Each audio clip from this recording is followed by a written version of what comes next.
এই আন্দোলনের একটি অন্যতম স্পট ছিল যাত্রাবাড়ি। সেখানে গুলিবিদ্ধ হয়েছিল নাবিল, যে তার যন্ত্রণা নিয়ে এখনো কাতরাচ্ছে। আমরা নাবিলকে অনুরোধ জানাচ্ছি তার কথা বলবার জন্য।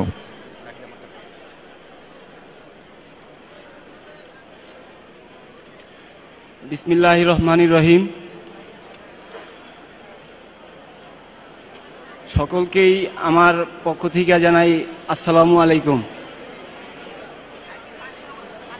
এবং আমাদের এই 24-এর যারা শহীদ হয়েছে তাদের প্রতি আমার অন্তরের অন্তরস্থল থেকে জানাই আন্তরিক শুভেচ্ছা ও অভিনন্দন এবং তাদের আত্মার মাগফিরাত কামনা করি।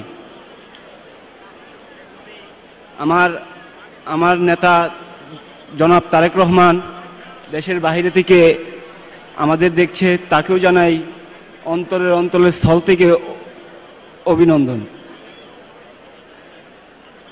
আমি বক্তব্য এত দিতে পারি না, ভুল ত্রুটি হলে ঠিক আছে, মাফ করে দিয়েন।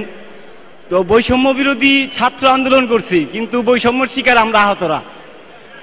আজ বৈষম্যর শিকার আমরা আহতরা। আমাদের আজকে চিকিৎসা হয় না, আমাদের ঠিক আছে, আমাদের যারা আহত ভাই আছে তাদেরকে হাসপাতালে ঢুকতে দেয় না।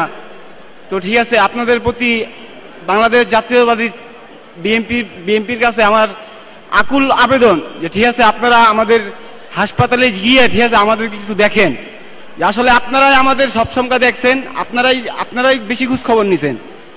আবার একটু আপনাদের আমি পায়ে হাত দিয়ে বলি, ঠিক আছে, আপনারা আমাদের একটু খোঁজ খবর নেন। আমাদের ঈদের আগে হাসপাতালের ডিরেক্টর বলছে যে তোমরা ঠিক আছে বাড়িতে যাও, ফ্যামিলির সাথে ঈদ করো। ঈদ করার পরে আমরা আবার ঈদের পরে তোমরা যে সংখ্যা আসবা ওই টাইমে আমরা ভর্তি নিব। কিন্তু ওনারা আমাদের আর ভর্তি নেয় নাই। আমাদের আউটডোরে ঘুরা চিকিৎসা নিতে হইতাছে। আমার অনেক ভাই আহত ভাই ঠিক আছে হাসপাতালে ঢুকতে পারে না। জাতীয় চক্ষু বিজ্ঞান ইনস্টিটিউটে আমার একটা আহত ভাইকে ঠিক আছে ঢুকতে দিতেছে না, কোনো চিকিৎসা হইতাছে না। যে আসলে আমরা কি বৈষম্য বিরোধী ছাত্র আন্দোলন কইরা এখন আমরা দেশের কাছে বোঝা হয়ে গেছি?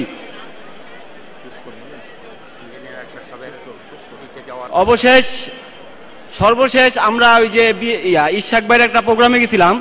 তো ওই প্রোগ্রামে যাওয়ার পর থেকেই আমাদেরকে মনে হয় কি আমরা মনে হয় সৎ পোলা, যে ওনাদের আপন পোলা এক গ্রুপ, আর আমরা তো কি ওনাদের সৎ পোলা। আমরা কি এর জন্য ঠিক আছে ইশাক ভাইয়ের প্রোগ্রাম গেছি? কি এর জন্য আমরা ঠিক আছে ইশাক ভাইয়ের নিয়ে কথা বলছি? আমরা কি এর জন্য ঠিক আছে আসিফ মাহমুদ ভাই ওনাদের বিরুদ্ধে কিসের জন্য কথা বলছি?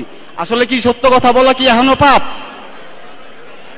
তার মানে কি বৈষম্য বিরোধী ছাত্র আন্দোলন হইয়া এতগুলা মানুষের প্রাণ যায়, এতগুলা ঠিক আছে মানুষ পঙ্গুত্ব বরণ কইরা এখনো কি তার মানে সত্য কথা বলা যাবে না? আপনাদের প্রতি আমার অনেক ঠিক আছে রিকোয়েস্ট, আপনারা আমাদের হাসপাতালে গিয়া আমাদের ডিরেক্টর সাথে এবং জাতীয় চক্ষু বিজ্ঞান ইনস্টিটিউটের ডিরেক্টরের সাথে একটু কথা বলেন। এই বলে আমার বক্তব্য শেষ করলাম। আসসালামু আলাইকুম। ঠিক আছে, আর কিছু বলতাম।